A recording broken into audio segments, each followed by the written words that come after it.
गुरुर्ब्रह्मा गुरुर्विष्णु गुरुर्देवो महेश्वरः गुरु साक्षात् परब्रह्म तस्मै श्री गुरवे नमः। ಶ್ರೀ ಜಗದ್ಗುರು ಸಿದ್ಧಾರೂಢರ ಪಾದಕಮಲಗಳಿಗೂ, ಶ್ರೋತ್ರಿಯ ಬ್ರಹ್ಮನಿಷ್ಠ ಸದ್ಗುರು ಬಸವಾನಂದರ ಪಾದಕಮಲಗಳಿಗೂ, ಅವರ ಪ್ರತಿರೂಪದಂತಹ ನಿಜಗುಣಪ್ಪನವರ ಪಾದಕಮಲಗಳಿಗೂ ನನ್ನ ದೀರ್ಘದಂಡ ಪ್ರಣಾಮಗಳನ್ನ ಸಲ್ಲಿಸುತ್ತಾ, ಎಲ್ಲಾ ಮಹಾತ್ಮರ ಪಾದಕಮಲಗಳಿಗೂ ನನ್ನ ದೀರ್ಘದಂಡ ಪ್ರಣಾಮಗಳನ್ನ ಸಲ್ಲಿಸುತ್ತಾ, ಮನದಲ್ಲಿ ಸ್ಮರಿಸಿಕೊಳ್ಳುತ್ತಾ, ತಮ್ಮೆಲ್ಲರಿಗೂ ವಂದಿಸುತ್ತಾ, ಇವತ್ತಿನ ನಿಜಗುಣರು ರಚಿಸಿದಂಥ ಕೈವಲ್ಯ ಪದ್ಧತಿ ಒಳಗೆ ಜ್ಞಾನ ಪ್ರತಿಪಾದನಾ ಸ್ಥಳ ನೋಡ್ತಾ ಇದ್ದೀವಿ. ಬಹಳಷ್ಟು ಮೇಲ್ಮಟ್ಟದ ವಿಚಾರಗಳು ಇವು. ಒಬ್ಬ ವಿದ್ಯಾರ್ಥಿ ಒಂದು ಡಿಗ್ರಿ ಕೋರ್ಸ್ ಮಾಡ್ತಾನ, ಮಾಡಿದ ನಂತರ ಒಂದು ವೃತ್ತಿ ಕೋರ್ಸ್ ಕೂಡ ಇರ್ತದ. ಅದು ಮಾಡಿದ ನಂತರ ಏನು ನೌಕರಿ ಆಗ್ತದ. ನೌಕರಿ ಆದ ನಂತರ ಉದ್ದೇಶ ಏನಿತ್ತು ಮೊದಲಿನಿಂದ ಅಂತಂದ್ರ, ನಾ ಸುಖವಾಗಿರ್ಬೇಕು, ಆನಂದವಾಗಿರ್ಬೇಕನ್ನುವಂಥದ್ದೇ ಉದ್ದೇಶ ಇತ್ತು ಅಲ್ಲಿ.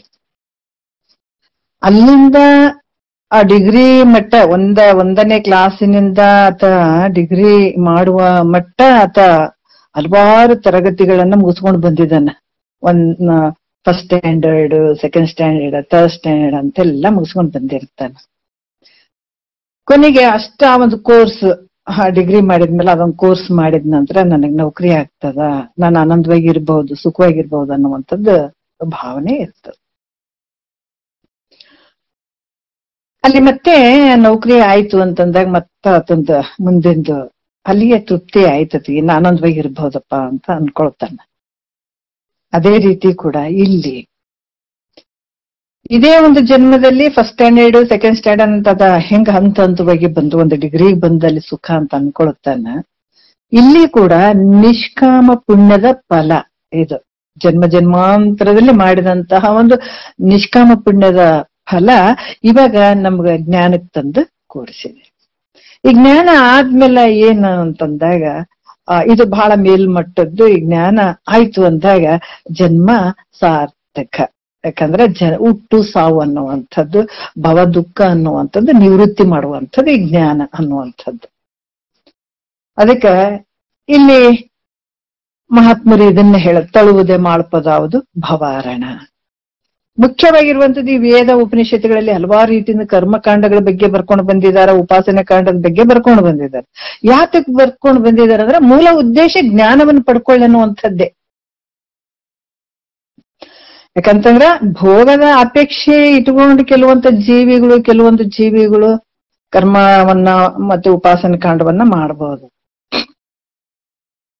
ಆದ್ರ ಮುಖ್ಯವಾಗಿರುವಂತದ್ದಲ್ಲಿ ಭಗವಂತ ಭೋಗ ಮತ್ತೆ ಮೋಕ್ಷ ಇವೆರಡನ್ನ ಪಡ್ಕೊಳ್ಳೋದ್ರ ಸಲುವಾಗಿ ಕರ್ಮಕಾಂಡ, ಉಪಾಸನೆ ಕಾಂಡ ಅಲ್ಲಿ ಮಾಡ್ದ. ಮತ್ತೆ ಜ್ಞಾನಕಾಂಡ,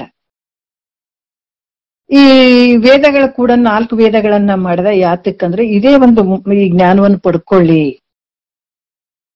ಮೋಕ್ಷವನ್ನ ಪಡ್ಕೊಳ್ಳಿ, ತಿಳ್ಕೊಳ್ಳಿ ಅನ್ನುವಂತ ಉದ್ದೇಶದಿಂದನೇ ಭಗವಂತ ಏನ್ ಮಾಡ್ದ, 4 ವೇದಗಳನ್ನ ಮಾಡಿದ, ಮಹಾವಾಕ್ಯಗಳನ್ನ ಇಟ್ಟ, ಆ ಕರ್ಮಕಾಂಡ, ಉಪಾಸನ ಕಾಂಡ, ಜ್ಞಾನಕಾಂಡವನ್ನ ಕೂಡ ಮಾಡ್ದ. ಕರ್ಮಕಾಂಡ, ಉಪಾಸನೆ ಕಾಂಡ ಏನನ್ನ ಮಾಡ್ತಾವ ಅದ್ರ ಕೆಲಸ ಅಂತಂದ್ರ ಅಂತಃಕರಣ ಶುದ್ಧ ಮಾಡುವಂಥದ್ದು, ತಿರ್ಗ ಮತ್ತೆ ಜ್ಞಾನಕ್ಕೆ ಹೋಗುವಂಥದ್ದು. ಮೂಲ ಉದ್ದೇಶ ಇದೆಲ್ಲದರ ಮೂಲ ಉದ್ದೇಶ ಅಂತಂದ್ರ ಮೋಕ್ಷವನ್ನ ಪಡ್ಕೊಳ್ಳುವಂಥದ್ದು, ಅಂದ್ರ ದುಃಖದಿಂದ ಬಿಡುಗಡೆ ಆಗುವಂಥದ್ದು. ಗುರು ಏನಾದ್ರೂ ಮೋಕ್ಷ ಕೊಡ್ತಾನೇನ್ರಿ ಅಂತಲ್ಲ, ಹೊರಗಡೆ ಎಲ್ಲಿಂದ ಪಡ್ಕೋಬೇಕನ್ನುವಂಥದ್ದು ಅಲ್ಲ. ಆದ್ರ ಆ ಮೋಕ್ಷ ನಿನ್ನೊಳಗ ಅದ, ಆ ಸ್ವರೂಪನೇ ನೀನು, ಆನಂದದ ಸ್ವರೂಪನೇ ನೀನು. ನಿನಗ ಏನಾಗ್ಯದ ಅಂದ್ರ ಆ ಭ್ರಾಂತಿಯಿಂದ ನನಗ ಬಂಧ ಆಗ್ಯದ, ನನಗ್ ದುಃಖ ಆಗ್ಯದ ಅಂತ ನೀನು ಹೇಳ್ತಾ ಇದ್ದೀಯ. ಅದಕ್ಕೆ ಈ ಭ್ರಾಂತಿಯನ್ನ ನಿವಾರಿಸುವಂಥದ್ದು, ಈ ಭ್ರಾಂತಿಯನ್ನ ನಿವೃತ್ತಿ ಮಾಡುವಂಥದ್ದು, ಈ ಅಜ್ಞಾನ ಅನ್ನುವಂಥ ಕತ್ತಲೆಯನ್ನು ಹೋಗ್ಲಾಡಿಸುವಂಥದ್ದು ಸದ್ಗುರುವಿನ ಕೆಲಸ. ಇಲ್ಲಿ ಏನ್ ಹೇಳ್ತಾ ಇದ್ದಾರ, 40ನೆಯ ಒಂದು ಜ್ಞಾನ ಪ್ರತಿಪಾದನಾ ಸ್ತರದ 40ನೆಯ ಪದ್ಯ, ಕೈವಲ್ಯ ಪದ್ಧತಿ ಒಳಗೆ ಜ್ಞಾನ ಪ್ರತಿಪಾದನಾ ಸ್ತರದ 40ನೆಯ ಪದ್ಯ ಇದ ವರ ಶಿಷ್ಯ ಯಾಕಂತಂದ್ರ ಮುತ್ತ ಆಗ್ಬಿಟ್ಟಿದನ್. ಸ್ವಾತಿ ಮಳೆ ಬಂದ ಕಪ್ಪೆ ಚಿಪ್ಪಿನಲ್ಲಿ ಬಿದ್ದಂತ ಒಂದು ಹನಿ ಹೆಂಗ್ ಮುತ್ತ ಆಗ್ಬಿಡ್ತದ, ಅದಕ್ಕೆ ತಿರ್ಗಾ ನೀರಾಗ ಹಾಕಿದ್ರ ಮತ್ತೆ ಅದು ಮುತ್ತು ಏನಾರ ಮತ್ತೆ ನೀರಾಗ್ತದೇನಂದ್ರೆ ಇಲ್ಲ. ಒಂದ್ಸಲ ಮುತ್ತಾಗ್ಬಿಟ್ಟದ, ಮುಗೀತದ. ನೀರೆಲ್ಲರ ಹಾಕು, ಎಲ್ಲರ ನೆನೆಯಿಡು, ಏನಾದ್ರೂ ಕೂಡ ಮುತ್ತದ್ ಮುತ್ತೇ ಆಗಿರ್ತದ. ಒಂದ್ಸಲ ತುಪ್ಪ ಆಯ್ತಂದ್ರೆ ಮತ್ತೆ ತಿರ್ಗಾ ಅದು ಬೆಣ್ಣೆ ಮೊಸರು ಹಾಲಾಗ್ತದೇನಂದ್ರೆ ಇಲ್ಲ. ಒಂದ್ಸಲ ತುಪ್ಪ ಮುಗೀತದ, ಲಾಸ್ಟ್ ಸ್ಟೇಜ್. ಅದಕ್ಕೆ ಜ್ಞಾನ ಪಡ್ಕೊಳ್ಳುವಂಥದ್ದು ಇದು ಮನುಷ್ಯನ ಒಂದು ಲಾಸ್ಟ್ ಸ್ಟೇಜ್. ಇದು ಪಡ್ಕೊಂಡ್ರೆ ಮುಕ್ತಿಯನ್ನ ಪಡ್ಕೊಂಡ್ರೆ ಅತ್ಯಂತ ದುಃಖ ನಿವೃತ್ತಿ, ಪರಮಾನಂದದ ಸ್ಥಿತಿ ಆಗ್ತದೆ. ಅದಕ್ಕೆ ಈತ ಏನಂತಂದ್ರೆ ಜ್ಞಾನವನ್ನ ಪಡ್ಕೊಂಡಂತ ಒಂದು ಜ್ಞಾನಿ 40ನೇ ಪದ್ಯದಲ್ಲಿ ಹೇಳ್ತಾರ, ಜ್ಞಾನಿ ಮೋಹಿಪುದು ಅಂದವೇ ಪರಮ ತತ್ವ ಜ್ಞಾನಿ ಮೋಹಿಪುದು ಅಂದವೇ ತಾನೇ ನಿತ್ಯಾನಂದ ನಿಜ ರೂಪನೇನೀಪ. ಜ್ಞಾನಿ ಏನಾದ್ರೂ ಅನ್ಯ ಐತಿ ಜಗತ್ತಿನ ಒಳಗ, ಬೇರೆ ತನಗಿಂತ ವಸ್ತು ಬೇರೆ ಐತೇನಂತ ಹೇಳ್ಬಿಟ್ಟು ಇನ್ನೊಂದು ವಸ್ತುವನ್ನು ಬಯಸ್ತಾನೇನ? ಅದಕ್ಕೆ ಪರಮ ತತ್ವಜ್ಞಾನಿ, ತತ್ವವನ್ನ ಬಲ್ಲಂಥವನು ಜ್ಞಾನಿ. ಮತ್ತ ವಿಪರೀತ ಜ್ಞಾನದಿಂದ ಏನಾರ ಕೂಡ್ತಾನೇನತ್ತ, ವಿಪರೀತವಾದಂತ ಮೋಹವನ್ನೇನಾದ್ರೂ ಮಾಡ್ತಾನೇನು ಅಂದ್ರೆ ಇಲ್ಲ. ಯಾಕಂದ್ರ ತಾನೇ ನಿತ್ಯಾನಂದ ಆಗ್ಬಿಟ್ಟಿದಾನ, ನಿಜ ರೂಪ ನೆನೆಸಿದಂತಾಗಿದ್ದಾನ. ಹಂಗಾಗ್ಬಿಟ್ಟು ಇನ್ನೊಂದಕ್ಕೆ ಏನಾರ ಆಸೆ ಪಡ್ತಾನೇನು ಅಂದ್ರೆ ಇಲ್ಲ. ಅದಕ್ಕೆ ನಿನ್ನೆಯ ವಿಚಾರದಲ್ಲಿ ಏನು ಅಂದ್ರ, ಈ ವಾಚ್ಯಾರ್ಥವಾದಂತ ತೊಂಪದದ ನೀನಂತಂದ್ರೆ ಈ ಜೀವಾತ್ಮ, ಈ ಶರೀರ ಅನ್ನುವಂಥದ್ದು ವಾಚ್ಯಾರ್ಥಗಳಾದಂತ ಈ ಶರೀರಾದಿಗಳಿಗೂ ಮತ್ತ ಶರೀರದ ಧರ್ಮಗಳಿಗೂ ವಿಲಕ್ಷಣನಾಗಿರುವಂತ ಸಾಕ್ಷಿ ಪ್ರತ್ಯೇಕ ಆತ್ಮ ಸ್ವರೂಪ ನೀನಿದ್ದೀಯಾ ಅನ್ನುವಂಥದ್ದು ಅದ ತಿಳಿದಂಥವನು ಮತ್ತೆ ಅವುಗಳಲ್ಲಿ ವಿಪರೀತವಾದ ಮೋಹವನ್ನ ಮಾಡ್ತಾನೆ ಅನ್ನೋದ್ರೆ ಮಾಡಂಗಿಲ್ಲ ಅಂತ ಅನ್ನುವಂಥದ್ದು ನಿನ್ನೆ ತೊಂಪದದ ವಾಚ್ಯಾರ್ಥ ಮತ್ತೆ ಲಕ್ಷ್ಯಾರ್ಥದ ವಿಚಾರಗಳನ್ನ ಅವ್ರು ಹೇಳಿದ್ರು. ಯಾಕಂದ್ರೆ ಶರೀರ 3 ಸ್ಥೂಲ ಮತ್ತೆ ಸೂಕ್ಷ್ಮ ಕಾರಣ ಶರೀರ ಅಂತ, ಮತ್ತೆ ಈ ಕರ್ಣಾಳಿ ಅಂದ್ರೆ ಮನ ಬುದ್ಧಿ ಚಿತ್ತು ಅಹಂಕಾರ ಜ್ಞಾನೇಂದ್ರಿಯಗಳು, ಇವುಗಳ ಬಗ್ಗೆ ಇವೆಲ್ಲವಕ್ಕೂ ಸಾಕ್ಷಿಯಾಗಿರುವಂತ ಸಾಕ್ಷಿ ಪ್ರತ್ಯೇಗಾತ್ಮನೆ ನೀನಿದ್ದೀಯಾ ಅನ್ನುವಂಥದ್ದನ್ನ ಹೇಳಿದ್ರು. ಈಗ ನಾವ್ 2ನೇ ನುಡಿ ನೋಡೋಣ. ಈಗ ತೊಂಪದದ ವಾಚ್ಯಾರ್ಥವನ್ನು ಹೇಳಿದ್ರು, ಅದರ ಲಕ್ಷ್ಯಾರ್ಥವನ್ನು ಹೇಳಿದ್ರು. ಈಗ ತತ್ಪದದ ವಾಚ್ಯಾರ್ಥ ರೂಪವಾದಂಥದ್ದು ಬಂಗಾರ ಲಕ್ಷ್ಯಾರ್ಥ, ಆಭರಣಗಳು ವಾಚ್ಯಾರ್ಥದ ವಿಚಾರಗಳನ್ನ ಇಲ್ಲಿ ಹೇಳ್ತಾರ. ಏನೈತೆ ಇಲ್ಲಿ ತತ್ಪದದ ವಾಚ್ಯಾರ್ಥ ಏನೈತೆ ಅನ್ನುವಂಥದ್ದನ್ನ ಇಲ್ಲಿ ಹೇಳ್ತಾರ 2ನೆಯ ನುಡಿಯಲ್ಲಿ. ಯಾಕಂತಂದ್ರ ಈ ತತ್ಪದದ ವಾಚ್ಯಾರ್ಥ ರೂಪವಾದಂತ ನಾಮರೂಪಾತ್ಮಕ ಜಗತ್ತು ಈತ ಏನು ಜ್ಞಾನಿಯಲ್ಲಿ ಹೆಂಗ್ ತೋರ್ತದದು ಅನ್ನುವಂಥದ್ದನ್ನ ಅವರು ಈ ರೀತಿ ತಿಳ್ಕೊಂಡಂತ ಜ್ಞಾನಿ ಮತ್ತ ಮೋಹ ಮಾಡ್ತಾನೇನೋ ಅಂದ್ರೆ ಇಲ್ಲ. 2ನೇ ನುಡಿಯಲ್ಲಿ ಹೇಳ್ತಾರೆ, ಕನಸು ಬಿಸಿಲ್ದೊರೆ ಸುರಛಾಪದಂತೆ ಜನಿಸಿ ತೋರುವ ವಿಶ್ವವಿದು ನೆಲೆ ಎಲ್ಲ ಕಾಮನೆಗನ್ಯವಿಲ್ಲವೆಂಬುದ ಮಿಗೆಬಲ್ಲ ಅಂತ ಹೇಳ್ತಾರ. ಕನಸು ಅಂದ್ರೆ ಸ್ವಪ್ನ, ಬಿಸಿಲ್ದೊರೆ ಅಂದ್ರೆ ಮೃಗಜಲ. ಹೆಂಗಂತಂದ್ರ ನಾವು ಮಧ್ಯಾಹ್ನ ಸಂದರ್ಭದಲ್ಲಿ ರೋಡ್ ಮೇಲೆ ಹೋಗ್ಬೇಕಾದಾಗ ಅಂದ್ರೆ ಬಸ್ನಲ್ಲೋ ಅಥವಾ ಎಲ್ಲೋ ಹಿಂಗ್ ಹೋಗ್ಬೇಕಾದಾಗ ದೂರ ಆ ರೋಡ್ ಮೇಲೆ ನೀರ್ ನಿಂತಂಗಾಗಿರ್ತಾವ. ಅದ್ರ ವಿಚಾರ ಮಾಡಿದ್ರೆ ಸತ್ಯ ಏನಂದ್ರೆ ಅದು ಮಿಥ್ಯೆ ಇರ್ತದ. ಅದಕ್ಕೆ ಸುರಛಾಪದಂತೆ, ಸುರಛಾಪ ಅಂದ್ರೆ ಏನಂದ್ರೆ ಕಾಮನ ಬಿಲ್ಲು. ಇಲ್ಲಿ ಏನಾಗ್ತದ ಅಂದ್ರ ಸಚ್ಚಿದಾನಂದ ಪರಬ್ರಹ್ಮದಲ್ಲಿ ಏನೊಂದು ತೋರದ ಅಜ್ಞಾನವಲ್ಲದ ಸಚ್ಚಿದಾನಂದ ಪರಮಾತ್ಮ ಪರಬ್ರಹ್ಮ, ಅಲ್ಲಿ ಏನೊಂದು ಇಲ್ಲ. ಹೆಂಗ ಸ್ಫಟಿಕದಾಗ ಏನಾರ ಐತೇನಂದ್ರೆ ಏನಿಲ್ಲ. ಅದಕ್ಕೆ ಸ್ಫಟಿಕ ಅನ್ನುವಂಥದ್ದಕ್ಕೆ ಇವತ್ತು ಯಾಕಷ್ಟು ಬೆಲೆ ಕೊಡ್ತೀವಿ ನಾವು ಅಂತಂದ್ರ, ನೀವು ಮಾತನಾಡುತ್ತಿರುವ ವ್ಯಕ್ತಿ ಶುದ್ಧವಾದಂಥದ್ದು ನೋಡ್ರಿ. ನಿನ್ನ ಸ್ವರೂಪ ಕೂಡ ಹಾಗೆ ಅನ್ನುವಂಥದ್ದಕ್ಕಾಗಿ ನಾವು ಸ್ಫಟಿಕ ಬಹಳಷ್ಟು ಮಹತ್ವ ಕೊಡ್ತೀವಿ. ಆ ಸ್ವರೂಪವನ್ನ ತೋರ್ಸಕ್ ಹಂಗೆ ಐತಿ ನೋಡ್ರಿ ನಿನ್ನ ಸ್ವರೂಪ ಸ್ಫಟಿಕದ. ಅಲ್ಲಿ ಏನಾರ ಕಲ್ಮಶ ಐತೇನೆ, ಕಸರು ಐತೇನೆ? ಏನು ಇಲ್ಲ ಅಲ್ಲಿ. ಆ ರೂಪವಾಗಿರುವಂಥದ್ದು. ಅದಕ್ಕೆ ಸಚ್ಚಿದಾನಂದ ಪರಬ್ರಹ್ಮದಲ್ಲಿ ಈ ತೋರುವ ನಾಮರೂಪಾತ್ಮಕ ಜಗತ್ತು ಹೆಂಗೈತಂದ್ರ ಕಲ್ಪಿತ ಆಗ್ಯದ. ಹೆಂಗ ಕಲ್ಪಿತ ಆಗ್ಯದ ಅಂತಂದ್ರ ಅವ್ರು ಹೇಳ್ತಾರ, ಕಲ್ಪಿತ ಅಂತಂದ್ರ ಅದು ಸತ್ಯ ಏನಂದ್ರ ಅಲ್ಲ, ಕಲ್ಪನೆ ಮಾಡಿದಂಥದ್ದು, ಕಲ್ಪನೆಯಿಂದ ಕೂಡಿದಂಥದ್ದು. ಅಲ್ಲಿ ಮಾಯೆಯಲ್ಲಿ ಬಿದ್ಕೊಂಡ್ನಲ್ಲ ಮಹೇಶ್ವರ ಅಂತ ಅನ್ಸ್ಕೊಂಡ. ಪರಬ್ರಹ್ಮದ ಒಂದು ಸ್ವರೂಪ ಒಂದು ಪ್ರತಿಬಿಂಬ ಮಾಯೆಯಲ್ಲಿ ಬಿದ್ದದೆ ಈ ಮಹೇಶ್ವರ ಅಂತ ಅನ್ಸ್ಕೊಂಡ. ಈ ಇಲ್ಲಿಂದ ತೋರಿದಂಥ ಒಂದು ಏನು ನಾಮರೂಪಾತ್ಮಕ ಆದಂತ ಈ ಜಗತ್ತು ಸತ್ಯ ಐತೇನಂದ್ರೆ ಅದು ಮಿಥ್ಯೆ, ಅದು ಕಲ್ಪಿತವಾಗ್ಯದ. ಅದಕ್ಕೆ ಇದು ಸತ್ಯ ಅಲ್ಲ. ಕಲ್ಪಿತ ಅಂದಾಗ ಇಲ್ರಿ ನಾವು ಕಲ್ಪನೆ ಮಾಡಿ ಹೇಳ್ತೀವಿ ಅಂದಾಗ ಮುಗಿದೋಯ್ತು ಅಲ್ಲಿ. ಕಲ್ಪಿತ ಅಂತಂದಾಗ ಅದು ಸುಳ್ಳಾಗಿರುವಂಥದ್ದು. ಅದಕ್ಕೆ ಹೆಂಗಂದ್ರ ಅವ್ರು ಹೇಳ್ತಾರ, ತನ್ನಲ್ಲಿ ತೋರಿದಂಥ ಕನಸು ಎಲ್ಲಿ ತೋರಿದ್ರಿ? ನಾವು ಸ್ವಲ್ಪ ಚಿಂತನಕ್ಕೆ ತಗೊಂಡು ಹೋದಾಗ ಗೊತ್ತಾಗ್ತದೆ. ಕನಸು ಹೆಂಗದ ಅಂತಂದ್ರ ಅದು ಎಲ್ಲಿ ತೋರ್ಯದ? ತನ್ನಲ್ಲಿ ತೋರ್ಯದ. ನಿನ್ಬಿಟ್ಟು ಬೇರೆ ತೋರ್ಯದೇನಂದ್ರೆ ಇಲ್ಲ. ತನ್ನಲ್ಲಿ ಸ್ವಪ್ನವು ಹೆಂಗದಂದ್ರೆ ಕಲ್ಪಿತ ಆಗ್ಯದ. ಸತ್ಯ ಅನ್ಕೊಂಡಿದೀವಿ ಅನ್ನೋದು ಅಂದ್ರೆ ಇಲ್ಲ, ಅದು ಮಿಥ್ಯವಾಗಿರುವಂಥದ್ದು.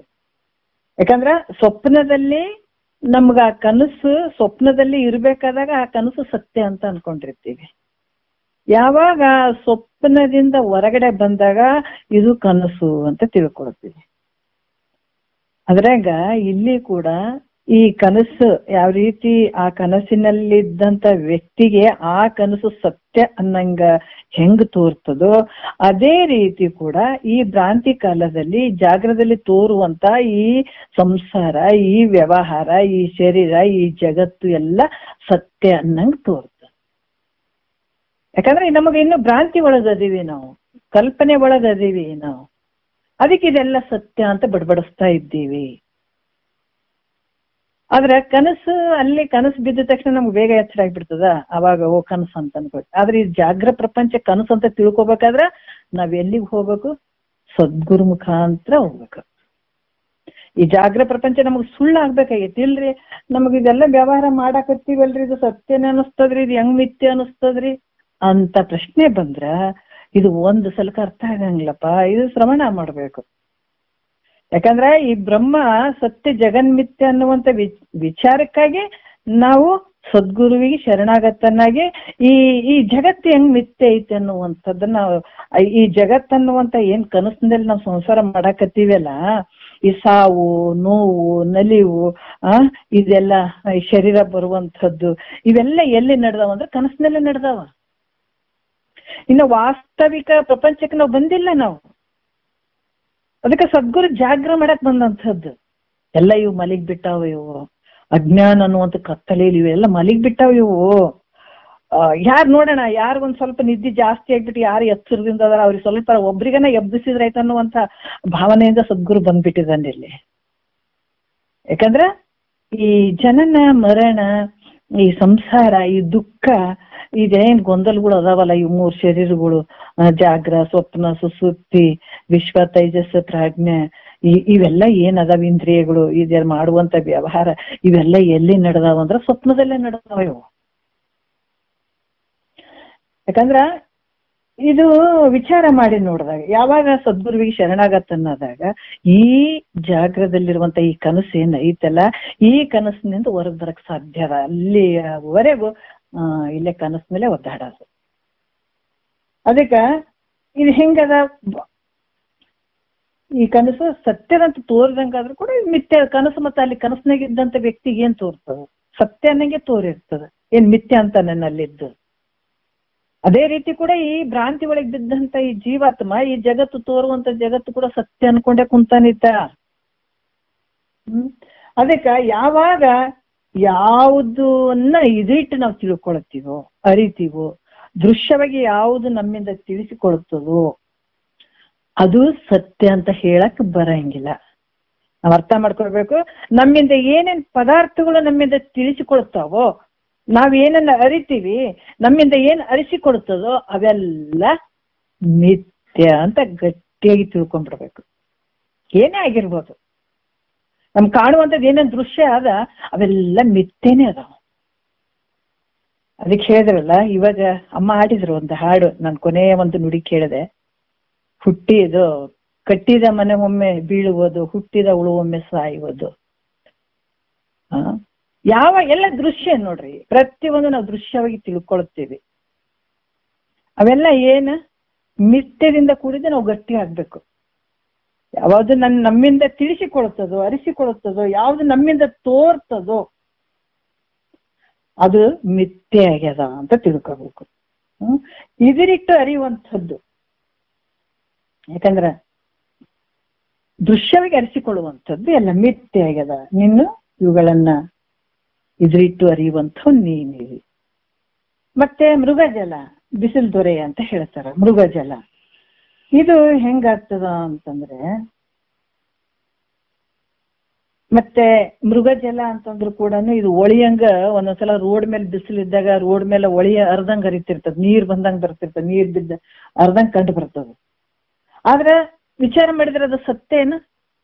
ಆದ್ರೆ ತೋರಕತ್ತದ, ಅದು ತೋರುವಂತ ಸತ್ಯ ಏನು? ಇಲ್ಲ. ವಿಚಾರ ಮಾಡಿದಾಗ ಅದು ಮಿಥ್ಯ. ಅದಕ್ಕ ಇದೇನು ಅವಿಚಾರದಿಂದ ಇದು ಬಂದಾಗ್ಯದ. ಮತ್ತೆ ಇದು ತೋರ್ತದ, ಆದ್ರೆ ವಿಚಾರ ಮಾಡಿದ್ರೆ ಇದು ಸುಳ್ಳದ. ಮೃಗಜಲ ತೋರಕತ್ತದ, ನೋಡಾಕ ನೀರ್ ಅದಾವ್ರಿ ಅಂತ ಅನಿಸ್ತದ, ಆದ್ರೆ ವಿಚಾರ ಮಾಡಿದ್ರೆ ಅದು ಮಿಥ್ಯ ಅದ. ಅದ್ರಂಗ ಕಾಮನ ಬಿಲ್ಲು ನಮ್ಗೆಲ್ಲ ಅನುಭವಕ್ಕೆ ಬರುವಂಥವು. ಇವು ಎಲ್ಲ ನಮ್ಮ ಅನುಭವಕ್ಕೆ ಬರ್ತಾವ. ಅನುಭವಕ್ಕೆ ಬರದೇ ಇರುವಂತ ಒಂದು ವಸ್ತು ಇದ್ರಾಗಿರಲ್ಲ. ಅನುಭವಕ್ಕೆ ಬರದೇ ಇರುವಂತದ್ದನ್ನ ನೀವು ನಂಬೋದನ್ನು ಬೇಡ ಅಂತಾರ ಮಹಾತ್ಮರು. ಎಲ್ಲ ನಮ್ಮ ಅನುಭವಕ್ಕೆ ಬರೋಂಥ ವಿಚಾರಗಳು ಇವೆಲ್ಲ. ಕಾಮನ ಬಿಲ್ಲು ಕೂಡ 7 ಕಲರ್ದಿಂದ ಕೂಡಿದಂತ ಕಾಮನ ಬಿಲ್ಲು, ಹಸಿರು, ಕೆಂಪು, ಹಳದಿ, ಇದೆಲ್ಲ ಏನು ಬಹಳ ಸುಂದರವಾಗಿ ಕಾಣಿಸ್ತದೆ. ಆದ್ರೆ ನಾವು ಸ್ವಲ್ಪ ಮಳಿ ಬಂದಾಗ ಹೊರಗಡೆಯಿಂದ ನಾವು ಬರ್ಬೇಕಾದಾಗ ಈ ಕಾಮನ ಬಿಲ್ಲು ನೋಡ್ರಿ ಎಷ್ಟು ಚಂದ ಬಿದ್ದದಂತ ಒಳಗ್ ಬಂದಿರ್ತೀವಿ. 10 ನಿಮಿಷ ಬಿಟ್ಟು ಹೊರಗಡೆ ಹೋಗಿ ಆಕಾಶ ನೋಡಿದ್ರೆ ಕಾಮನ ಬಿಲ್ಲು ಮಾಯ ಆಗಿರ್ತದೆ. ಅದು ತೋರಿಲ್ಲೇನು? ತೋರಿತ್ತು. ಅದ್ರ ಸತ್ಯ ಏನು? ಮಿಥ್ಯೆ ಅದ. ಅದಕ್ಕೆ ಹೇಳ್ತಾರ, ಇವೆಲ್ಲ ಕಂಡ್ರು ಕೂಡ ಮಿಥ್ಯೆ ಅದಾವಿಲ್ಲ. ಕಾಣಕ್ ಬಿಟ್ಟದೇನ? ಕಂಡವ, ಆದ್ರ ಮಿಥ್ಯೆ ಅದಾವಿಲ್ಲ. ಅದೇ ರೀತಿ ಕೂಡ ಈ ಜಗತ್ತು ತೋರ್ತದ, ಆದ್ರ ಮಿಥ್ಯೆ ಅದ. ಇದಕ್ಕೆ ಈ ಜಗತ್ತಿಗೆ ಅಧಿಷ್ಠಾನವಾದಂಥದ್ದು ಯಾವುದು? ಜಗತ್ತು ಎಲ್ಲಿ ತೋರಕತ್ತದ? ಈಗ ಕನಸು ಬಿದ್ದದಂದ್ರೆ ಅಲ್ಲಿ ವ್ಯಕ್ತಿ, ನಾವು ಮಲಗಿದಾಗ ನಮ್ಗೆ ಕನಸು ಬಿದ್ದ ಅದಕ್ಕೆ ಅಧಿಷ್ಠಾನವಾಗಿರ್ತೀವಿಲ್ಲ ಅಲ್ಲಿ. ಅದೇ ರೀತಿ ಕೂಡ ಈ ಜಗತ್ತು ತೋರಕತ್ತದಂತಂದ್ರ ಇದಕ್ಕೆ ಅಧಿಷ್ಠಾನವಾಗಿರುವಂತಹ ಪರಬ್ರಹ್ಮ ಪರಮಾತ್ಮ ಹೆಂಗದನ? ಸಚ್ಚಿದಾನಂದ ಸ್ವರೂಪ ಆತ ಶಂಭುಲಿಂಗ ಸತ್ಯವಾಗಿರ್ದಾನ. ಪರಮಾತ್ಮ ಸತ್ಯವಾಗದನ. ಯಾಕಂದ್ರ ಆತನಲ್ಲಿ ಇದೆಲ್ಲ ತೋರಕತ್ತದ. ಎಲ್ಲಿ ತೋರ್ತಾವ ಅಲ್ಲೇ ಅಡಗ್ತಾವ, ಮತ್ತೆ ಬಿಟ್ಟು ಬೇರೆ ಕಡೆ ಅಲ್ಲ. ಕನಸು ಎಲ್ಲಿ ತೋರಕತ್ತದ? ನಿನ್ನಲ್ಲೇ ತೋರಕತ್ತದ, ನಿನ್ನಲ್ಲೇ ಅಡಗ್ತದ. ಸಮುದ್ರದಲ್ಲಿರುವ ತೆರೆನೊರೆಗಳು ಎಲ್ಲಿ ತೋರಕತ್ತಾವ? ನಿನ್ನಲ್ಲೇ ತೋರಕತ್ತಾವ, ನಿನ್ನಲ್ಲೇ ಅಡಗ್ತಾವ. ಹೌದಲ್ಲ? ಬಂಗಾರದಲ್ಲಿ ಆಭರಣಗಳು ಎಲ್ಲಿ ತೋರಕತ್ತಾವ? ಬಂಗಾರದಲ್ಲೇ ತೋರಕತ್ತಾವ, ಬಂಗಾರ ಅಲ್ಲೇ ಅಡಗ್ತಾವ. ಗಡಿಗೆ ಎಲ್ಲಿ ತೋರಕತ್ತಾವ? ಮಣ್ಣಿನಿಂದ ತೋರಕತ್ತಾವ, ಮತ್ತೆ ತಿರುಗಿ ಮಣ್ಣಿನಲ್ಲೇ ಅಡಗ್ತದ. ಅದಕ್ಕೆ ಅಧಿಷ್ಠಾನವಾಗಿರುವಂಥದ್ದು ಯಾವುದು? ತೆರೆನೊರೆಗಳಿಗೆ ಅಧಿಷ್ಠಾನವಾಗಿರುವಂಥದ್ದು ಯಾವುದು? ನೀರು. ನೀರ್ ತೆಗೆದ್ಬಿಟ್ಟಾಗ ತೆರೆನೊರೆಗಳು ಇರಕ್ ಸಾಧ್ಯ ಏನು? ಇಲ್ಲಲ್ಲ. ಅದೇ ರೀತಿ ಕೂಡ ಈ ಮಣ್ಣು ತೆಗೆದ್ಬಿಟ್ಟಾಗ, ಅಧಿಷ್ಠಾನವಾದಂತ ಮಣ್ಣು ತೆಗೆದಾಗ ಗಡಿಗೆಗಳಿಗೆ ಮಡಿಕೆಗಳಿಗೆ ಏನಾರ ಆಧಾರ ಐತೇನ? ಇಲ್ಲ. ಬಂಗಾರವನ್ನು ತೆಗೆದ್ಬಿಡ್ತೀವಿ ಅಂದಾಗ ಆಭರಣಕ್ಕೆ ಅಸ್ತಿತ್ವ ಐತೇನ? ಇಲ್ಲಲ್ಲ. ಅದೇ ರೀತಿ ಕೂಡ ಈ ಜಗತ್ತಿಗೆ ಅಧಿಷ್ಠಾನವಾಗಿರುವಂಥದ್ದು ಪರಬ್ರಹ್ಮ, ಅಶಂಭುಲಿಂಗ ಪರಮಾತ್ಮನ ಸ್ವರೂಪ ಅಧಿಷ್ಠಾನವಾಗಿರುವಂಥವನ್ನ ಅದು ಸತ್ಯವಾಗಿ ಅದನ್ನ ಎಲ್ಲಾ ಕಾಲದಲ್ಲೇ ಅದನ್ನ. 3 ಕಾಲದಲ್ಲಿ, ಬೆಳಗ್ಗೆನೂ ಅದಾನ, ಮಧ್ಯಾಹ್ನೂ ಅದಾನ, ರಾತ್ರಿನೂ ಅದಾನ, ಜಾಗ್ರದಲ್ಲೂ ಅದಾನ, ಸ್ವಪ್ನದಲ್ಲೂ ಅದಾನ, ಸುಸುಪ್ತಿಯಲ್ಲೂ ಅದಾನ. ಹಿಂಗಾಗಿ ಈ ರೀತಿ ನಿಶ್ಚಯವಾಗಿ ತಿಳಿದಂತ ಪರಮಜ್ಞಾನಿ ಶ್ರೇಷ್ಠವಾದಂಥ ತತ್ವಜ್ಞಾನಿ ಈ ಜಗತ್ತು ಸತ್ಯ ಐತಪ್ಪ, ಈ ಜಗತ್ತು ಸತ್ಯ ಆದಂತ ಈ ಜಗತ್ತಿನಲ್ಲಿ ಏನಾದ್ರೂ ಮೋಹ ಮಾಡಿ ಅದು ಬೇಕು ಇದು ಬೇಕಂತ ಏನಾರ ಇಷ್ಟಪಡ್ತಾನೇನು ಅಂದ್ರ ಇಲ್ಲ. ಯಾಕಂದ್ರ ಕಾಮನೆಗೆ ಅನ್ಯವಿಲ್ಲವೆಂಬುದು ಮಿಗೆ ಬಲ್ಲ ಅಂತ ಹೇಳ್ತಾರ ಅವರು. ಹೆಂಗದ, ಸುರಚಾಪದಂತೆ ಜನಿಸಿ ತೋರುವ ವಿಶ್ವವಿದು ನೆಲೆಯಲ್ಲ ನೋಡ್ರಿ. ಹೆಂಗದ ಅಂತಂದ್ರ ಇದು ಸ್ಥಿರವಲ್ಲ ಅಂತ ತಿಳ್ಕೊಂಡಂತ ಪರಮ ತತ್ವ ಬಲ್ಲಂತ ಜ್ಞಾನಿ ಕಾಮನೆಗೆ ಅನ್ಯವಿಲ್ಲ. ಆತ ಏನಾದ್ರೂ ಇಚ್ಛೆ ಮಾಡ್ಬೇಕಂತಂದ್ರ ಅನ್ಯ ಇನ್ನೊಂದು ತನಗಿಂತ ಅನ್ಯ ಒಂದು ವಸ್ತು ಐತಪ್ಪ ಅಂದ್ರೆ ಇಚ್ಛೆ ಮಾಡ್ತಾನತ. ತನಗಿಂತ ಅನ್ಯ ವಸ್ತುನೇ ಕಾಣವಲ್ದತ್ತಗ, ಯಾಕ ತನ್ನ ಸ್ವರೂಪನೇ ಕಾಣಕತ್ಬಿಟ್ಟದ ಎಲ್ಲ ಕಡೆ. ಹಂಗಾದಾಗ ಆತ ಬೇರೆದನ್ನ ಇನ್ಯಾವುದನ್ನ ಇಚ್ಛೆ ಮಾಡ್ತಾನೆ ಹೇಳ್ರಿ. ಹಂಗಾಗಿ ಈ ಜಗತ್ತು ಸತ್ಯ ಅದ ಅಂತ ಅನ್ನುವ ಭಾವದಿಂದ ಅಲ್ಲಿ ಏನಾದ್ರೂ ಮೋಹಕ್ಕೆ ಒಳಗಾಗ್ತಾನೇನು ಅಥವಾ ಮೋಹ ಮಾಡ್ತಾನೇನು ಅಂತಂದ್ರ ಎಂದೂ ಮೋಹವನ್ನು ಉಳ್ಳಂತವನಾಗ್ಲಾರ, ಮೋಹವನ್ನ ಮಾಡಂಗಿಲ್ಲ ಅನ್ನುವಂಥ ವಿಚಾರವನ್ನ ಇಲ್ಲಿ ಹೇಳ್ತಾರೆ. ಹಂಗಾಗಿ ಇವೆಲ್ಲಕ್ಕೂ ಅಧಿಷ್ಠಾನವಾಗಿರುವಂಥದ್ದು ನಿನ್ನ ಸ್ವರೂಪ ಪರಮಾತ್ಮ ಪರಬ್ರಹ್ಮ ಸ್ವರೂಪ. ಈ ಲಕ್ಷ್ಯ, ಯಾಕಂದ್ರೆ ಈ ವಾಚ್ಯಾರ್ಥ ಆದಂತಹ ಈ ಜಗತ್ತು ಅನ್ನುವಂಥದ್ದು, ಅದರಲ್ಲಿರುವಂತ ವ್ಯವಹಾರ, ಈ ಶರೀರ ಇಂದ್ರಿಯಗಳು ಕಾಣುವಂತ ಈ ವ್ಯವಹಾರ ಇದೆಲ್ಲ ವಾಚ್ಯಾರ್ಥಗಳು. ಅದಕ್ಕೆ ಅಧಿಷ್ಠಾನವಾಗಿರುವಂಥದ್ದು ಶಂಭುಲಿಂಗ ಲಕ್ಷ್ಯಾರ್ಥ. ಹಂಗಾಗಿ ವಾಚ್ಯಾರ್ಥಗಳನ್ನ ತೆಗೆಯುವಂಥದ್ದು, ಲಕ್ಷ್ಯಾರ್ಥವನ್ನ ನೋಡುವಂಥದ್ದು. ಈ ರೀತಿಯಾಗಿ ಇಲ್ಲಿ ವಿಚಾರ ಮಾಡಿ ನೋಡಿದಾಗ ತತ್ವಂ ಪದಗಳ ವಿಚಾರ ಮಾಡಿ ಅದು ವಾಚ್ಯಾರ್ಥ ಭಾಗಗಳನ್ನ ತೆಗೆದ್ಬಿಡುವಂಥದ್ದು. ಅದ್ರಿಂದ ತೋರ್ತ ಸತ್ಯ ಅದಾವೇನಂದ್ರೆ ಇಲ್ಲ ಮಿಥ್ಯವಾಗಿರುವಂಥದ್ದು. ಗಡಿಗೆ ಮಡಿಕೆಗಳು ಏನಾರು ಸತ್ಯ ಅದಾವೇನ? ಇಲ್ಲ, ಮಿಥ್ಯ ಅದಾವ. ಈಗೆಲ್ಲ ನಾವು ಮನಿ ಕಟ್ಕೊಂಡಿವಿ. ಈಗ ಒಂದು ಸ್ವಲ್ಪ ವರ್ಷಗಳ ಹಿಂದ್ಗಡೆ ಈ ಮನಿಗಳು ಏನಿರ್ಲಿಲ್ಲ, ಬರೀ ಬೈಲಿತ್ತು. ಮನಿ ಕಟ್ಕೊಂಡಿವಿ, ಮನಿ ಇದಾಗ ಇಲ್ಲಿ ವಾಸ ಮಾಡಿದಂಗ ಆಯ್ತು. ಇನ್ನೊಂದ್ ಸ್ವಲ್ಪ ದಿವಸ ಹೋದ ನಂತರ ಈ ಮನಿಗಳು ಎಲ್ಲ ಹೋಗ್ತಾವ, ನಾವು ಇರಂಗ್ಲಿ ಯಾರು ಇರಂಗಿಲ್ಲ, ಬರೀ ಬೈಲಿ ಇರ್ತಾವ. ಅದಲ್ಲ ಮತ್ತ ಮತ್ ಮುಂದಲವ್ರು ಬಂದ್ರೆ ಮತ್ತೆ ಬೇರೆ ಕಡೆ ಆರಿಸ್ತಾರ. ಇದು ಹಳಿ ಮನಿ ರೀ ನಾವು, ಯಾಕಂದ್ರೆ ಅವ್ರು ಈ ಕಡೆ ಬರೋದು ನಾವ್ ಆ ಕಡೆ ಹೋಗೋದು ಪ್ರತಿ ಒಂದು ಯುಗಗಳಲ್ಲಿ ಪ್ರತಿ ಜನ್ಮಗಳಲ್ಲಿ ಹಿಂಗೆ ಆಗೋದು. ಇಲ್ರಿ ಅವ್ ಹಳಿ ಮನಿಗಳ್ರಿ ಆ ಕಡೆ ಬಿಟ್ಕೆ ಈ ಕಡೆ ಬಂದಿವಿ ಅಂತ ಹೇಳ್ತೀವಿ. ಮತ್ ಇವ್ ಒಂದ್ 50 ವರ್ಷದಾಗ ಇವೆಲ್ಲ ಹೋಗ್ತಾವ. ಮತ್ತೆ ಇವ್ರು ಹೋಗಿ ಇವ್ರ ಮುಂದಲು ಜನಾಂಗ ಹೋಗಿ ಮತ್ತ ಅಲ್ಲಿ ಹಳಿ ಮನಿಗಳದಾಗ ಉಳಿತಾವ. ಅದು ಹೊಸ ಮನೆ ಆಗಿರ್ತದ ಅವಾಗ, ಯಾಕಂದ್ರೆ ಎಲ್ಲ ನಾಶ ಆಗಿರ್ತದಲ್ಲ. ಅಲ್ಲಿ ಹೋಗಿ ಅವು ಹುಡ್ಕೋತಾವ. ಮತ್ತ ಅಲ್ಲಿ ಒಂದ್ ಸ್ವಲ್ಪ ದಿವ್ಸ ಇರ್ತಾರ, ಅವು ನಾಶ ಆಗ್ತಾವ. ಅವು ಮುಂದಲು ಮತ್ತೆ ಪೀಳಿಗೆಗಳು ಏನ್ ಮಾಡ್ತಾವ, ಇಲ್ರಿ ಇದೆಲ್ಲ ಹಳಿ ಮನ್ರಿ ಅಲ್ಲಿ ಆ ಕಡೆ ಹೋಗ್ತೀವಿ ಅಂತ ಮತ್ತೆ ಈ ಕಡೆ ಬರ್ತಾವ. ಇದೇ ನಡೆದದ್ದು ಹಂಗೆ. ಅದಕ್ಕೆ ಈ ರೀತಿ ಇದು ಮಿಥ್ಯವಾಗಿರುವಂಥದ್ದು ಜಗತ್ತು. ಇವು ವಾಚಾರ್ಥ ಲೆಕ್ಕ ನೋಡಿದಾಗ ಬೈಲು ಮಾತ್ರ ಸತ್ಯ, ಯಾವಾಗ್ಲೂ ಇರುವಂಥದ್ದು ಬೈಲು. ಇದಕ್ಕೆ ಅಧಿಷ್ಠಾನ ಮನೆಗಳಿಗೆ ಇವು ಎಲ್ಲ ಅಧಿಷ್ಠಾನವಾಗಿರುವಂಥದ್ದು ಯಾವ್ದು ಬೈಲು ಅದಲ್ಲ, ಇದು ಯಾವಾಗ್ಲೂ ಇರುವಂಥದ್ದು. ಹಂಗಾಗಿ ಈ ಜಗತ್ತಿಗೆಲ್ಲ ವಾಚಾರ್ಥವಾದಂತ ಈ ವ್ಯವಹಾರ ಶರೀರ ಏನ್ ವ್ಯವಹಾರ ಮಾಡಕತ್ತೀವಿ ವಾಚಾರ್ಥ ರೂಪದಲ್ಲಿರುವಂಥದ್ದು, ಇದಕ್ಕೆಲ್ಲ ಅಧಿಷ್ಠಾನವಾಗಿರುವಂತ ಪರಬ್ರಹ್ಮ ಮಾತ್ರ ಸತ್ಯ, ಪರಮಾತ್ಮ ಮಾತ್ರ ಸತ್ಯ. ಆ ರೀತಿಯಲ್ಲಿ ನೋಡ್ಕೊಂಡಂತ ತಿಳ್ಕೊಂಡಂತ ಜ್ಞಾನಿ ಏನಾದ್ರೂ ಇಲ್ಲಿ ಬಯಸ್ತಾನೆ ಮಾಡೋದಕ್ಕೆ ಅದಕ್ಕೆ ಅತ ಬಿಟ್ಬಿಟ್ಟಿದ್ದಾನೆ, ಮುಗಿದ ಹೋಗ್ಯದಿದೆ. ಯಾಕಂತಂದ್ರ ಅತ ದೃಢ ಮಾಡ್ಕೊಂಡ್ ಬಿಟ್ಟಿದ್ದಾನ, ಗೆದ್ದು ಬಿಟ್ಟಿದ್ದಾನ. ಹಂಗಾಗಿ ಇದು ಕನಸು ಅಂತ ತಿಳ್ಕೊಂಡ್ರೆ ಯಾರಾದ್ರೂ ಕನಸಿನದ್ದು ಕನಸಿನಲ್ಲಿರುವಂತ ಒಬ್ಬ ವ್ಯಕ್ತಿ ಬಡವ ಮಲಗಿದ್ದ, ಕನಸಿನಾಗ ಒಬ್ಬ ರಾಜ ಭೇಟಿ ಆದ. ಅದೇ ಊರ್ ರಾಜ, ನೀನು ನಾಳೆ ನೌಕರಿ ಕೊಡ್ತೀನಪ್ಪ, ನನ್ನ ಆಸ್ಥಾನದಾಗ ನೀನ್ ಕೆಲಸ ಕೊಡ್ತೀನಿ ಬಾ ಅಂತ ಹೇಳಿದ್ರೆ ಇದು ಹೌದೌದು ಹೌದಾ ಅಂತ ಬಹಳ ಖುಷಿ ಬಿಡ್ತು, ನಂಬಿತು, ಎಚ್ಚರ ಆಯ್ತು. ರಾಜ ಬಂದ್ ನನ್ ಕನಸಿನಾಗ ಹಿಂಗ ಅಂದಿನಲ್ಲ ಅಂತಂದು ಆತ ರಾಜನ ಅರಮನೆಗೆ ಹೋಗಿ ಕನಸಿನಾಗ ರಾಜರು ಬಂದಿದ್ರು ನನ್ ಕೆಲಸ ಕೊಡ್ತೀವಿ ಅಂತಂದ್ರು, ಅದಕ್ಕೆ ಬಂದೀನಿ ಅಂತಂದ್ರ ಇದು ನಂಬುತ್ತಾರನ್ ಯಾರಾದ್ರ? ಹಾಸ್ಯಾಸ್ಪದ ಆಗ್ತದಲ್ಲ. ಅದಕ್ಕೆ ಜ್ಞಾನಿ ಕೂಡ ಹೆಂಗ್ ತಿಳ್ಕೊಂಡನಂದ್ರೆ ಈ ಜಗತ್ತನ್ನುವಂಥದ್ದು ಕನಸದ, ಅದು ಏನಿಲ್ಲ, ಬಯಸುವಂಥದ್ದು ಏನಿಲ್ಲ ಇಲ್ಲಿ ಆತಗೆ. ಮತ್ತೇನಾರ ಮೋಹ ಮಾಡ್ತಾನೇನಂದ್ರೆ ಇಲ್ಲ. ಇಲ್ಲಿ ಮತ್ತೆ ಹೇಳ್ತಾರ, 3ನೇ ನುಡಿ ನೋಡೋಣ ಏನ್ ಹೇಳ್ತಾರ. ಪೌರುಷವಾರಿಧಿ ಶಂಭುಲಿಂಗದೊಡವರೆದು ಮರಳಿ ಸಂಸ್ಕೃತಿಯ ವಾಸನೆಯ ನೆರೆ ಸುಟ್ಟು ಪರಿಕಲ್ಪನೆಗೆಟ್ಟ ಸಹಜ ಅವಳ ಒಟ್ಟ ಅಂತ ಹೇಳ್ತಾರ. ಮತ್ತೇನ್ ಹೇಳ್ತಾರ ಅಂದ್ರ ಈ ತತ್ಪದಗಳ ಇವೆರಡು ಲಕ್ಷ್ಯದ ಒಂದು ಐಕ್ಯ ಹೇಳ್ತಾರೆ. ಯಾಕಂದ್ರ ತೊಮ್ಮ ಪದದ ಈ ಶರೀರಾದಿಗಳಿಗೆ ತೊಮ್ಮ ನೋಡ್ರಿ, ತೊಮ್ಮ ಅಂದ್ರೆ ನೀನು ಜೀವಾತ್ಮ, ಈ ತೊಮ್ಮ ನೀನು, ನಿನಗ ಏನ್ ಈ ಶರೀರ ಏನ್ ಕಾಣಿಸ್ತಾವ, ಆಚಾರ್ಯವಾದಂತ ಈ ಶರೀರಾದಿಗಳು ಏನ್ ತೋರ್ತಾವ, ಇದ್ರ ವ್ಯವಹಾರಗಳು ಏನ್ ತೋರ್ತಾವ, ಇಲ್ಲಿ ಈ ಎಲ್ಲ ವ್ಯವಹಾರಗಳ ವಾಚ್ಯಾರ್ಥವನ್ನ ಬಿಟ್ಟು ಇದಕ್ಕ ಸಾಕ್ಷಿ ರೂಪವಾಗಿರುವಂತವನು ಪ್ರತ್ಯೇಗಾತ್ಮ ಸ್ವರೂಪ ಅಂತ ಹೇಳಿದ್ರು. ತತ್ಪದದ ಈ ಒಂದು ಜಗತ್ತು ಮಿಥ್ಯೆ ಐತೆ, ಅಲ್ಲಿ ಮಾಡುವಂತ ಎಲ್ಲ ವ್ಯವಹಾರ ಅವು ಎಲ್ಲಾನು ವಾಚ್ಯಾರ್ಥ ಲೆಕ್ಕದಾಗ ಆ ವಾಚ್ಯಾರ್ಥವನ್ನ ತೆಗೆದು ಅದಕ್ಕೆ ಅಧಿಷ್ಠಾನ, ಈ ಜಗತ್ತಿಗೆ ಅಧಿಷ್ಠಾನವಾಗಿರುವಂತದ್ದು ಪರಬ್ರಹ್ಮ ಸ್ವರೂಪ, ಅದು ಲಕ್ಷ್ಯಾರ್ಥವನ್ನ ನೋಡ್ಕೊಂಡು ಎರಡು ಒಂದೇ ರೀತಿಯಾಗಿರುವಂತಹದ್ದು. ಇದು ಬೇರೆ ಅಲ್ಲ, ಅದು ಬೇರೆ. ಸಾಕ್ಷಿ ಪ್ರತ್ಯೇಗಾತ್ಮ ಬೇರೆ ಅಲ್ಲ, ಪರಮಾತ್ಮನೇ ಬೇರೆ ಅಲ್ಲ. ಲಕ್ಷ್ಯಾರ್ಥಕ್ಕೆ ಎರಡು ಒಂದೇನೆ, ಇಬ್ರು ಒಂದೇನೆ. ಅದಕ್ಕೆ ಇಲ್ಲಿ ಕೂಡ ಹೇಳ್ತಾರ ಅರುಷವಾರಿಧಿ ಅಂದ್ರೆ ಆನಂದ ಸಮುದ್ರ ಪ್ರಾಯವಾದಂತ ಶಂಭುಲಿಂಗ ನೋಡ್ರಿ. ಯಾಕಂದ್ರೆ ಸಚ್ಚಿದಾನಂದ ಪರಬ್ರಹ್ಮ ಸ್ವರೂಪನಾದ ಯಾರು ಈತ ಯಾವುದಕ್ಕೆ ಅಧಿಷ್ಠಾನ, ಈ ಜಗತ್ತಿಗೆ ಅಧಿಷ್ಠಾನವಾಗಿರುವಂಥವನು, ಮತ್ತೆ ತತ್ಪದದ ಲಕ್ಷ್ಯಾರ್ಥವಾಗಿರುವಂಥವನು, ಆಮೇಲೆ ತೊಂಪದದ ಲಕ್ಷ್ಯಾರ್ಥವಾಗಿರುವಂತ ಸಾಕ್ಷಿ ಪ್ರತ್ಯೇಗಾತ್ಮನಿಗೂ ಯಾವ ಭೇದ ಇಲ್ಲ. ಈಗ ಘಟಾಕಾಶ ಮಠಾಕಾಶ ಈಗ ಇಷ್ಟತನ ಬಂದ್ವಲ್ಲ ಮನೆಗಳು ವಿಚಾರ, ಅದಕ್ಕೆ ಅದು ಘಟಾಕಾಶ ಅದ ಮಠಾಕಾಶ ಅದ. ಯಾವಾಗ ಉಪಾದಿಯಿಂದ ಕಾಣಕತ್ತ ವಾಚ್ಯಾರ್ಥ ಲೆಕ್ಕದಾಗ ಬ್ಯಾರೆ ಬೇರೆ ಅನ್ಸಕತ್ತದ.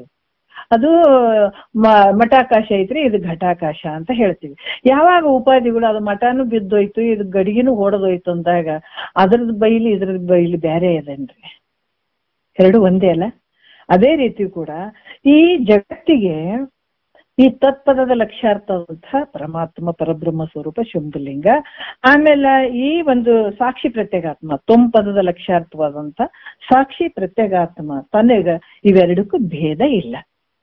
ಅದಕ್ಕಿಂತ ಅಭೇದ ರೂಪದಿಂದ ಇರುವಂಥದ್ದು, ಯಾವುದು ಭಿನ್ನತೆ ಇಲ್ವೇ ಇಲ್ಲ, ಅಭೇದವಾಗಿ ಇರುವಂತ. ಮತ್ತೆ ಘಟಾಕಾಶದಲ್ಲಿ ಬೈಲು, ಮಠಾಕಾಶದಲ್ಲಿರುವಂತ ಬೈಲು ಒಂದೇನೆ ಅದು.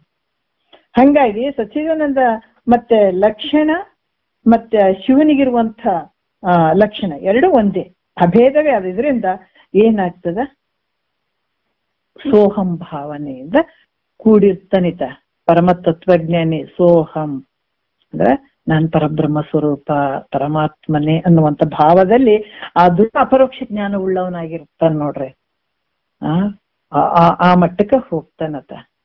ಮತ್ತೆ ಹೇಳ್ತಾರ ತತ್ವಮಸಿಯಲ್ಲಿ ಇಲ್ಲಿ ಭಾಗತ್ಯಾಗ ಲಕ್ಷಣವನ್ನ ಮಾಡುವಂಥದ್ದು. ಯಾಕಂದ್ರೆ ಸೋಹೆಂ ದೇವದತ್ತ ಅಂದ್ರೆ ಆತನೇ ಈತ, ಈತನೇ ಆತ ಅನ್ನುವಂಥದ್ದು ಇಲ್ಲಿ ಏನಾಗ್ತದೆ, ವಾಚ್ಯಾರ್ಥ ಭಾಗವನ್ನ ಬಿಟ್ಟು ಲಕ್ಷ್ಯಾರ್ಥ ಭಾಗವನ್ನ ಮಾಡುವಂಥದ್ದು.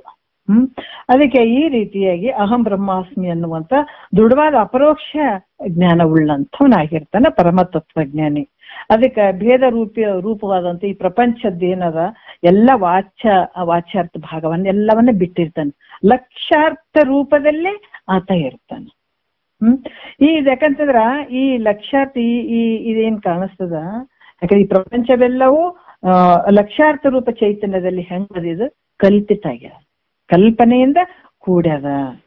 ಅದರಿಂದ ಇದು ಹೆಂಗದಪ್ಪ ಅಂದ್ರ ತೋರುವಂತ ಪ್ರಪಂಚ ಹೆಂಗದಂತಂದ್ರೆ ಕನಸಿನ ಹೆಂಗದ. ಮತ್ತೆ ರಜ್ಜು ಸರ್ಪ, ರಜ್ಜು ಅಂದ್ರ ಹಗ್ಗ, ಸರ್ಪ ಅಂದ್ರ ಹಾವು.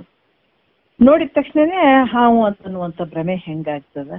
ಆದ್ರ ಆ ಭ್ರಮೆ ಹಗ್ಗದಲ್ಲಿ ಆದಂತ ಹಾವಿನ ಭ್ರಮೆ ಏನಾಗ್ಯದ, ಭ್ರಾಂತಿ ಏನಾಗ್ಯದ, ಅದನ್ನ ನಾವು ವಿಚಾರ ಮಾಡಿ ನೋಡಿದಾಗ ಇದು ಹಾವಲ್ಲ, ಇದು ಹಗ್ಗ ಐತೆ ಅನ್ನುವಂಥದ್ದು ನಾವು ಯಾವಾಗ ವಿಚಾರ ಮಾಡ್ತೀವಿ ಅವಾಗ ಹೆಂಗ್ ತಿಳಿತದೋ ಅವಾಗ ಮಿಥ್ಯೆ ಆಗ್ತದ ನೋಡ್ರಿ.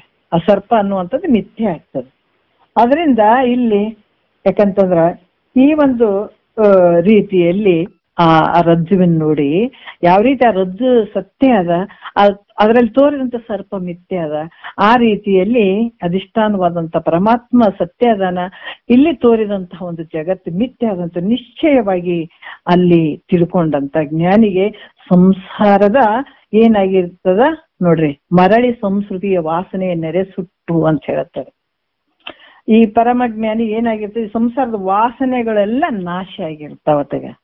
ಸಂಸಾರದ ವಾಸನೆ ಅಂತಂದ್ರೆ ಸ್ವಲ್ಪ ಗುಣ ಗಂಧಾವಸ್ಥೆ ಇರ್ತದೆ.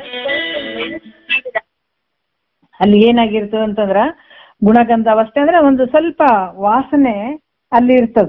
ಇದ್ದಾಗ ಈಗ ಕರ್ಪೂರ ಅಥವಾ ಏನಾದ್ರು ಹಿಂಗ್ ಹಾಕಿದಂತ ಡಬ್ಬಿ ಒಳಗ ಹಿಂಗ್ ತೆಗೆದ್ರು ಕೂಡ ಆ ಡಬ್ಬಿ ಒಳಗ್ ಸ್ವಲ್ಪ ವಾಸನೆ ಇರ್ತದಲ್ಲ, ಅದು ಕೂಡ ಹೋಗಿರ್ತದ ತಂದಲ್ಲಿ ಆ ವಾಸನೆ ಸ್ವಲ್ಪ. ಶಿವ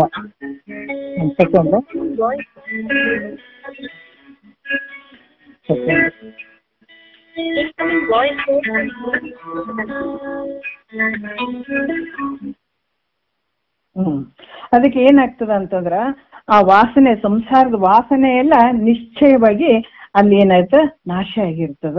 ಅದಕ್ಕ ಆಮೇಲೆ ಏನಂದ್ರ ಮತ್ತೆ ಪರಿಕಲ್ಪನೆ ಸಹಜ ಅಳವಟ್ಟು ಅಂದ್ರ ಪರಿಕಲ್ಪನೆ ಅಂತಂದಾಗ ಇಲ್ಲಿ ಏನ್ ಹೇಳ್ತಾರ ಅಂದ್ರ ಅನ್ಯ ಕಲ್ಪನೆಗಳು. ಅಂದ್ರ ನಾನ್ ಪರಬ್ರಹ್ಮ ಸ್ವರೂಪನು ಹೌದು ಅಲ್ಲೋ, ನಾನು ಭಿನ್ನ ಅದಿನೋ ಅಭಿನ್ನನದಿನೋ, ನಾ ಏಕ ಅದಿನೋ ಅಥವಾ ಅನೇಕ ರೂಪ ಅದಿನೋ ಅನ್ನುವಂತ ಒಂದು ಸಂಶಯಾದಿಗಳ ಒಂದು ಪರಿಕಲ್ಪನೆ ಏನಿರ್ತದ ಅದೆಲ್ಲ ಬಿಟ್ಟಿರ್ತಾನೆ. ಏನೊಂದು ಇರಂಗಿಲ್ಲ ಅಲ್ಲಿ. ನಿಶ್ಚಯ ಅಹಂ ಬ್ರಹ್ಮಾಸ್ಮಿ ಅನ್ನುವಂತ ಭಾವದಲ್ಲಿ ಅಪರೋಕ್ಷ ಜ್ಞಾನ ದೃಢ ಭಾವ ಆತನಲ್ಲಿ ಇರ್ತದೆ. ಅಂದ್ರ ಈ ಅವಸ್ಥೆ ತೂರ್ಯತೀತ ಅವಸ್ಥೆಯಲ್ಲಿ ಬರುವಂತದ್ದು. ಅಂದ್ರೆ ತೂರ್ಯತೀತ ಇದ್ದಾಗ ಅಲ್ಲಿ ಏನೊಂದು ಇರಂಗಿಲ್ಲ. ಆ ರೀತಿ ತೂರ್ಯದಲ್ಲಿ ಇನ್ನೂ ಇರ್ತದೆ, ನನ್ನ ಸಾಕ್ಷಿ ಪ್ರತ್ಯೇಕಾತ್ಮ ಸ್ವರೂಪ ನಾನು ಇದ್ದೀನಿ ಅನ್ನುವಂತ ಭಾವ ಇರ್ತದ. ಆದ್ರೆ ತೂರ್ಯತೀತದಲ್ಲಿ ಇರಂಗಿಲ್ಲ. ಆ ರೀತಿಯಾಗಿ ಇರ್ತಾನೆ. ಅದಕ್ಕೆ ಯಾವ ರೀತಿ ಅಂತಂದ್ರ ಆತ ಅಂದ್ರ ಈ ಬೇರೆ ಬೇರೆ ಈ ದ್ವೈತವಾದಿಗಳ ಒಂದು ಸವಾಸ. ಯಾಕಂದ್ರೆ ಈ ಶಾಸ್ತ್ರವನ್ನ ನಾವು ಗುರು ಹೇಳುವಂತ ವಿಚಾರಗಳನ್ನ, ಈ ಜ್ಞಾನದ ವಿಚಾರಗಳನ್ನ ಶ್ರವಣ ಮಾಡ್ಬೇಕಾದಾಗ ನಾವು ಒಂದು ಸ್ವಲ್ಪ ಟೈಮ್ಗಳನ್ನ ತಗೊಂಡು ಏಕಾಗ್ರತೆ ಮಾಡ್ಕೊಂಡು ಇದನ್ನ ಶ್ರವಣ ಮಾಡಿದ ನಂತರ ಚಿಂತನೆ ಮಾಡುವಂತ, ಮನನ ಮಾಡುವಂಥದ್ದು, ನಿಧಿಧ್ಯಾಸನ ಮಾಡುವಂಥದ್ದು ಇದಕ್ಕೆ ಸಮಯ ಬೇಕಾಗ್ತದ. ಅಂತ ಸಂದರ್ಭದಲ್ಲಿ ನಾವು ಸ್ವಲ್ಪ ಏಕಾಂತವಾಸ ಇರ್ಬೇಕಾಗ್ತದೆ. ಇವನ್ನೆಲ್ಲ ಮಾಡ್ಬೇಕಾದಾಗ ಸ್ವಲ್ಪ ಗದ್ದಲ ಇರಬಾರ್ದು. ಇದನ್ನ ಸ್ವಲ್ಪ ಬೆಳೆಸ್ಬೇಕಂತಂದಾಗ ಇದನ್ನ ಸ್ವಲ್ಪ ನಾವು ಏಕಾಂತದ ಸಮಯವನ್ನ ತಗೊಳ್ಬೇಕಾಗ್ತದೆ. ಆ ಸಂದರ್ಭದಲ್ಲಿ ಸ್ವಲ್ಪ ಹುಷಾರಾಗ್ಬೇಕಾಗ್ತದೆ. ಆದ್ರೆ ಇವೆಲ್ಲವನ್ನ ತಿಳ್ಕೊಂಡಾತ ಇದು ಯಾವಾಗ ಜ್ಞಾನ ದೃಢ ಆಗ್ತದ ಅವಾಗ ಮತ್ತೆ ಎಲ್ಲಾ ಕಡೆ ಎಲ್ಲಿದ್ರು ಕೂಡ ನಡೀತದೆ. ಮತ್ತೆ ಅವಾಗೇನ ಅದಕ್ಕೆ ಹೇಳ್ತಾರಲ್ಲ ಎಲ್ಲವನ್ನ ಮೀರಿರ್ತಾರೆ. ಯಾವ್ದಂದ್ರ ಪ್ರತಿಯೊಂದನ್ನ ಮೀರಿರ್ತಾನೆ. ವಿಕೃತಿ ರೂಪ ವಿಶ್ವತೃಷ್ಯವೆಲ್ಲವನ್ನು ತೂರಿ ಪ್ರಕೃತಿ ಮಾಯಗಳನ್ನೇ ಮೀರಿ ಸುಕೃತಾದಿ ಕರ್ಮ ವಾಸನೆ ರಸವಾರಿ ಪ್ರಕಟ ಬಿಂದು ಶಿಖರವನ್ನು ಏರಿರ್ತಾನಲ್ಲ. ಅತ್ತೀಗ ಯಾವ ಒಂದು ಮತ್ತ ಇಂಥವ್ರ ಸವಾಸ ಮಾಡ್ಬಾರ್ದ, ಇಂತಲ್ಲಿ ಹೋಗ್ಬೇಕಾ ಬಿಡ್ಬೇಕಾ ಅಥವಾ ಅಲ್ಲಿ ಹೋಗ್ಬೇಕಾ ಇಲ್ಲಿ ಹೋಗ್ಬೇಕ ಅನ್ನುವಂಥದ್ದು ಏನಾರ ನೇಮ ನಿತ್ಯಗಳು ಇರ್ತಾವೆ ಅಂದ್ರೆ ಏನು ಇರಂಗಿಲ್ಲ ಅತ್ತಗ. ಯಾಕಂತಂದ್ರ ಅದು ಮೊದಲೇ ಎಲ್ಲ ಒಂದು ಎಲ್ಲ ಹೋಗಿರ್ತಾವತ್ತ ಅಥವಾ ಪರಮ ತತ್ವದಲ್ಲೇ ಇರ್ತಾನತ್ತ. ಅದಕ್ಕ ಯಾವ ಒಂದು ದ್ವೈತವಾದಿಗಳ ಸಹವಾಸದಿಂದ ಅತಗ ಜನಿಸಬಹುದಾದಂತ ಕಲ್ಪನೆಗಳು ಅವು ಯಾವ ಬರ್ತವೇನೋ ಅನ್ನುವಂಥದ್ದು ಆತ ಯಾವ ಭಯನೂ ಅಲ್ಲಿ ಇರಂಗಿಲ್ಲ. ಆತ ಹೆಂಗಿರ್ತಾನ ಸಹಜ ಸ್ಥಿತಿಯಿಂದ ಇರ್ತಾನ. ಹೆಂಗಿರ್ತಾನ ಅರಿಯದ ಮೂಢನ ಪರಿಯೋಳಿರ್ಪ ನಿಜವರಿದ ಮಹಾಪುರುಷನು ತನ್ನ ಕುರುಹು ತೋರದೆ ತರ್ಕಿಸದೆ ಸುಮ್ಮನೆ ಎಲ್ಲರ ತೆರನುಳು ಉಂಡುಟ್ಟು ಸಂಚರಿಪನ.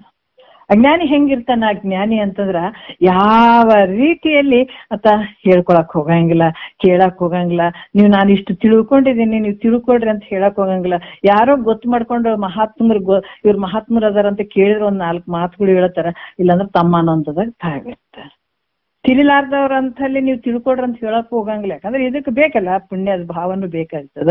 ಅದಕ್ಕೆ ಅರಿಯದ ಮೂಢನ ಪರಿಯೋಳಿರ್ಪ ನಿಜವರಿದ ಮಹಾಪುರುಷ ತತ್ವವನ್ನ ಅರ್ಥಕೊಂಡಂತ ಮಹಾಪುರುಷ ಹೆಂಗಿರ್ತಾನಂತಂದ್ರೆ ಕುರುಹು ತೋರದೆ ಅಂತ ಹೇಳ್ತಾರೆ. ಅವ್ರ ಕುರುಹು ಕೂಡ ನಾನು ಜ್ಞಾನಿ ಇದೀನಿ ಅಂತ ತೋರ್ಸ್ಕೊಳಂಗಿಲ್ಲಂತವ್ ಹೆಂಗಿರ್ತಾರ ನೋಡ್ರಿ. ಕುರುಹು ತೋರದೆ ತರ್ಕಿಸದೆ ನಮ್ಗೆ ಇಷ್ಟಿಷ್ಟು ಬಂಧಗಳನ್ನ ಕಿದೆಂಗಪ್ಪ ನನಗೆ ಗೊತ್ತಿದೆ ಅಂತ ಎಲ್ರಿಗೂ ಗೊತ್ತಾಗ್ಲಿ ಅಂತ ಮಾಡ್ತೀವಿ ನೋಡ್ರಿ. ನಾವು ಎಷ್ಟು ಯಾವ ಭಾವದಲ್ಲಿ ಇರ್ತೀವಿ. ಆದ್ರ ಮಹಾತ್ಮರು ಎಲ್ಲವನ್ನ ತಿಳ್ಕೊಂಡು ತರ್ಕಿಸದೆ ಸುಮ್ಮನೆ ಎಲ್ಲರು ಹೆಂಗಿರ್ತಾರ, ಹೆಂಗ್ ಉಣ್ತಾರ, ಹೆಂಗ್ ತಿಂತಾರ, ಹೆಂಗ್ ವ್ಯವಹಾರ ಮಾಡ್ತಾರ ಅವ್ರ ತರ ಇದ್ದುಕೊಂಡು ಸಂಚರಿಪನು ಇದ್ದು ಬಿಡ್ತಾನಂತ ನೋಡ್ರಿ.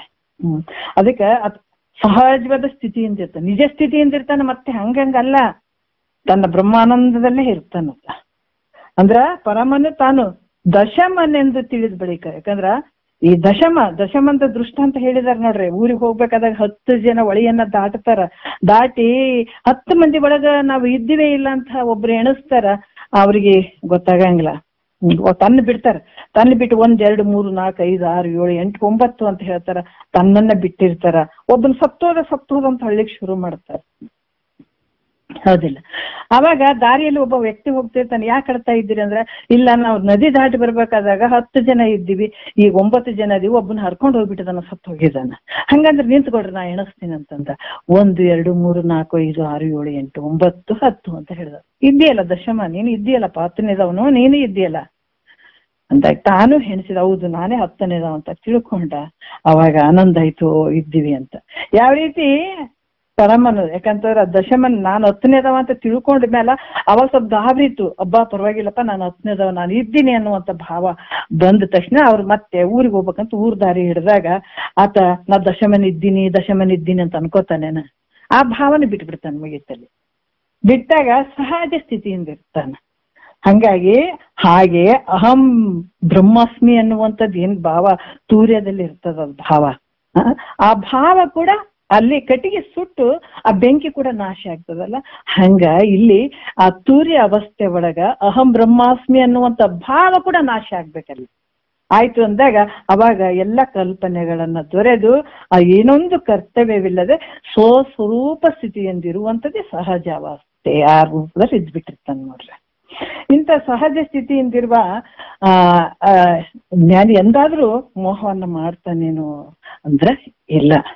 ಯಾಕಂದ್ರ ಒಂದು ವಿಚಾರದಲ್ಲಿ ನಾನು ಕೇಳಿದೆ, ಇವರು ಅಪ್ಪಾಜಿ, ಸಿದ್ದೇಶ್ವರ ಅಪ್ಪಾಜಿ ಎಂಥ ಒಂದು ಆ ಬ್ರಹ್ಮನಿಷ್ಠತ್ವದಲ್ಲಿ ಇದ್ರು ಅಂತಂದ್ರೆ, ಎಲ್ರೂ ಊಟ ಮಾಡಿ ಹೊರಗಡೆ ಕುಂತು ಮಾತಾಡ್ತಾ ಇದ್ರಂತ. ಮಾಮೂಲಿ ಊಟ ಆದ ನಂತರ ಸಾಮಾನ್ಯವಾಗಿ ಕೂತ್ಕೊಂಡು ಮಾತಾಡುವಂಥವ್ರು. ಅವ್ರು ಊಟ ಮಾಡ್ಕೊಂಡು ಹೊರಗಡೆ ಬಂದ್ರಂತಲ್ಲ, ನನ್ಗಿಂತ ನಿಮ್ಗೆಲ್ಲರಿಗೆ ಎಲ್ಲ ಗೊತ್ತಿರ್ತದ. ಬಟ್ ಎಂತ ಸ್ಥಿತಿಯಲ್ಲಿ ಇರ್ತಾರ ಮಹಾತ್ಮರು ಅಂತ ಹೇಳೋದಕ್ಕೂ ಹೇಳ್ತೀನಿ ನಾನು.